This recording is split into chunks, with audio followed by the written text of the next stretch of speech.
আমি এই পেঁয়াজ বিগত বছর চারেক মতো করছি। এই পেঁয়াজের মোটামুটি অনেক সুন্দর ফলন। এর জাতটা মূলত নাসিক N53। এর ফলন বিঘা ভই 1 থেকে 150 মণ পর্যন্ত হয় এবং এর খরচ অনেক সাশ্রয়। 30 থেকে 35,000 টাকা, সর্বোচ্চ 40,000 টাকা খরচ হয় আমাদের। সেখানে 2.5 থেকে 3 লক্ষ টাকা যদি বাজার পাওয়া যায়, 2.5 থেকে 3 লক্ষ টাকা পর্যন্ত আমাদের আয় হয়। যেখানে আমাদের খরচ হয়েছে মনে করেন 1.5 লাখ 2 লক্ষ টাকা পর্যন্ত আমাদের, মানে খুবই মহামাত্রিক সার লাগে না। বাৎসরিক আমাদের 10 থেকে 15 লক্ষ টাকা আমাদের এই আবাদ থেকে আমার আসে। যেহেতু তামাকের থেকে আমাদের এই ফসলে অনেক আয় হয়, যে নিয়মিত ওনারা এসে আমাদের দেখে, আমাদের সাজেস্ট করে যে এই বীজ দাও, এখন এটা দাও, তারা নিয়মিত খোঁজ নেয়। আমি এই পেঁয়াজ লাগাইছি বা চারার থেকে শুরু করি, যে পরিমাণ খরচের কম, মুড়ি কাটার থেকে মানে 4 ভাগের 1 ভাগ হয়। আর আশা করছি যে যে বাজারটা আছে, এই বাজারটা যদি বেচা যায় তাহলে বিঘা জমিতে প্রায় 2 লাখ থেকে 2,20,000 পর্যন্ত টাকা হবে। আমার আছে লেবারে 2 বিঘা, খরচের 60 থেকে 65,000।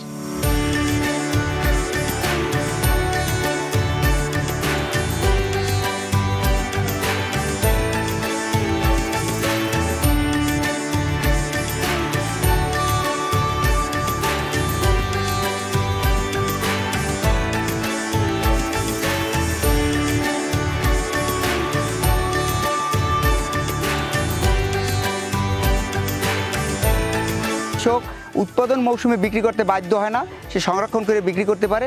পাশাপাশি বাজারও কিন্তু একটা ভালো সরবরাহ সবসময় থাকে। আর এই অঞ্চলের যে এই অঞ্চলে একটি আসলে মুড়ি কাটা পেঁয়াজ চাষের একটা প্রবণতা আছে। তো কৃষকদের মধ্যে একটা জিনিস হলো যে মুড়ি কাটা পেঁয়াজ করতে তাদের একটু খরচটা বেশি হয়। আমরা যদি গ্রীষ্মকালীন পেঁয়াজরা তাদেরকে মোটিভেটেড করতে পারি, এখানে তাদের খরচও কম হয়। কুষ্টিয়া জেলাতে তামাক একটা বিশাল জমি, আমাদের প্রায় 12,000 হেক্টর জমিতে টোটাল তামাকের আবাদ। এর মধ্যে কুষ্টিয়াতে 8,000 হেক্টর। তো এই চাষিদেরকে আমরা আসলে বিকল্প ফসল দিয়ে তাদেরকে তামাক থেকে আমাদের এই সমস্ত ফসলে ফিরিয়ে আনার জন্য চেষ্টা করতেছি। সেজন্য আমরা এই গ্রীষ্মকালীন পেঁয়াজটাও আবাদের জন্য তাদেরকে উদ্বুদ্ধ করতেছি। সরেজমিনে পরিদর্শন করে যেটা প্রতীয়মান হচ্ছে যে গ্রীষ্মকালীন পেঁয়াজ চাষে কৃষকরা যথেষ্ট পরিমাণ ঝুঁকেছে। এর কারণ হলো কি, গ্রীষ্মকালীন পেঁয়াজটা উচ্চ ফলনশীল, অর্থাৎ আমরা দেখতে পাচ্ছি যে 5টি বা 6টিতে 1 কেজি হয়ে যাচ্ছে।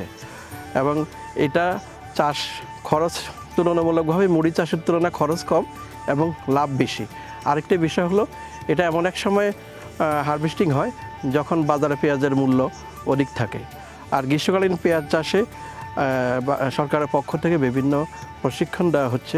উপজেলাতে 50,000 কৃষক, সরকার বলার জন্য বিনোদ অনুরোধ করছে। কৃষকরা ন্যায্য মূল্যটা পায় ছিল।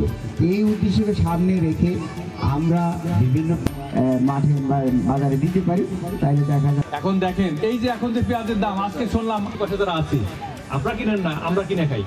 আমাদের মোহাম্মদ মহসিন, আপনাদের কাছে প্রথমে একটু ক্ষমা চেয়ে নিই, কারণ এই সমঝোতার উপর ভিত্তি করে আমাদের দেশকে